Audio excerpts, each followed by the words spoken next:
Welcome to the speaking portion of the IELTS exam. My name is Adrian. I will be your examiner for this part of the test. May I see your identification, please? Sure.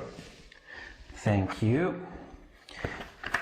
What is your full name? My full name is Paulo Souza, but you can call me Paulo. Okay, Paulo. I'm going to put your passport here and I will give it back to you at the end of the speaking. Also, I'm going to record this for marking purposes. This has 3 parts. I will give you instructions for each part. For part 1, I'd like to get to know you a little bit better and ask you some questions on a general topic. Are you ready to begin? Yes, sure. Okay. What do you like to do in your leisure time? In my leisure time, I like to take long hikes in nature with my wife. Yesterday, for example, we had a very nice hike in the Tijuca National Park. Okay, let's talk about the home. Do you currently live in a house or apartment? I live in an apartment in downtown Rio.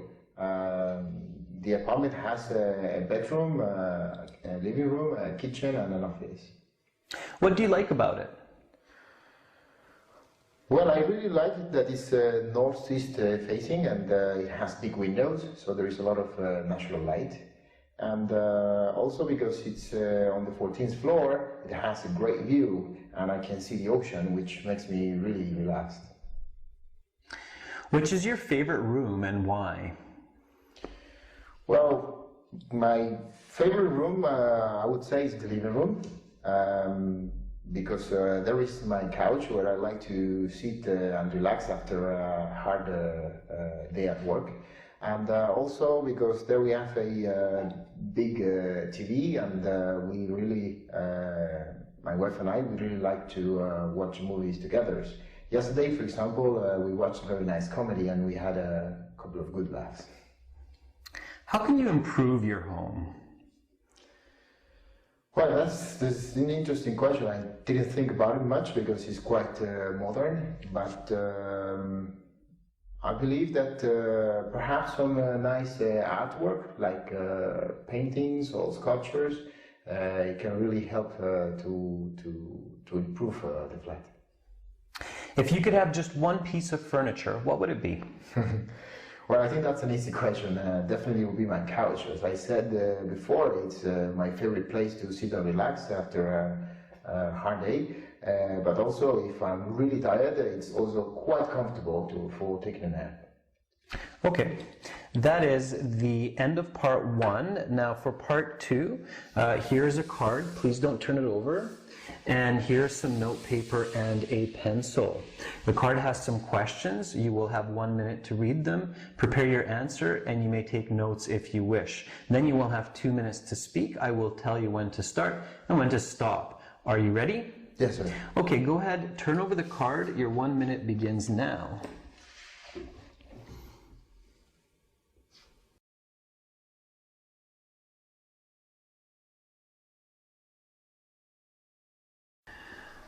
Okay, Paulo, your 1 minute preparation time is up. Please begin speaking.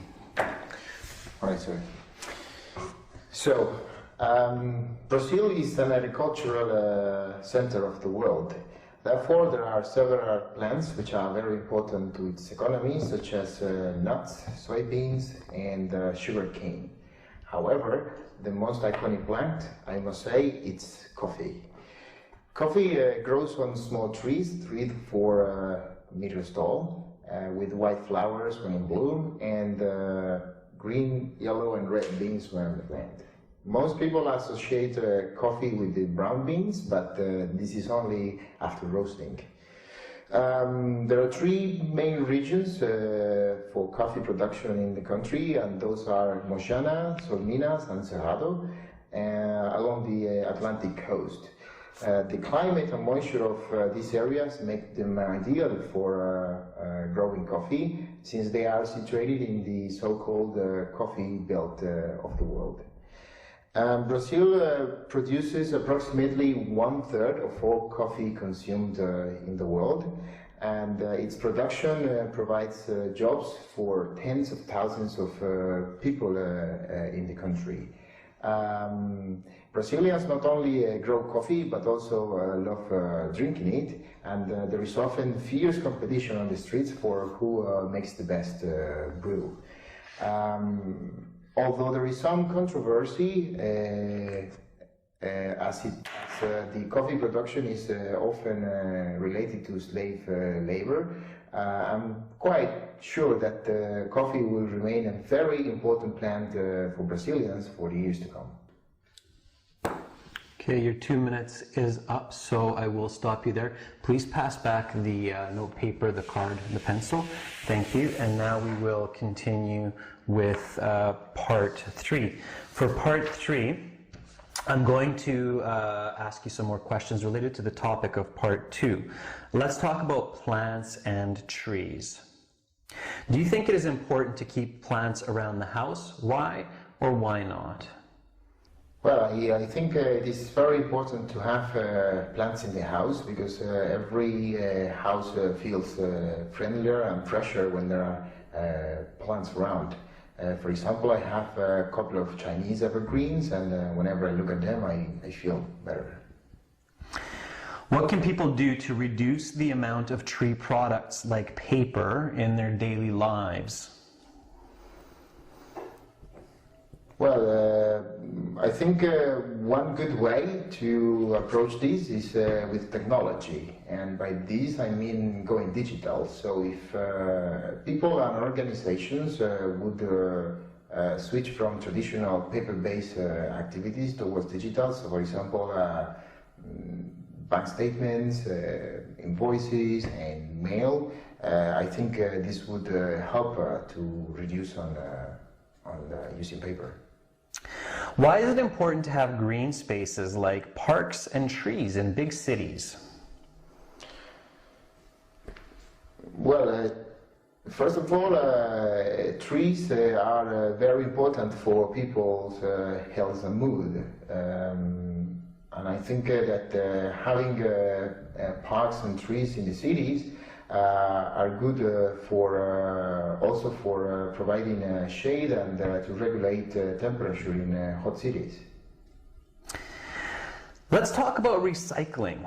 Do you think it is mainly the role of governments or individuals to make sure people recycle? Why? That's a very good question. I would definitely say it's both. So governments should provide the infrastructure, such as the containers to segregate garbage, the trucks to collect it, and the plants to process it.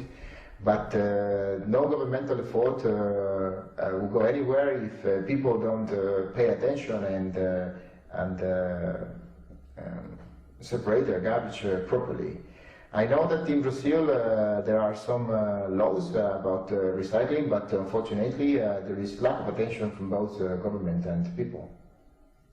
What may happen in future societies if people put all their waste into the garbage and do not recycle? Well, I think if people would carelessly just throw the rubbish away, this might cause some damage for our natural environment. And once nature is damaged, it is also impacting us, human beings as a species, and severe consequences might be faced by our race, including extinction.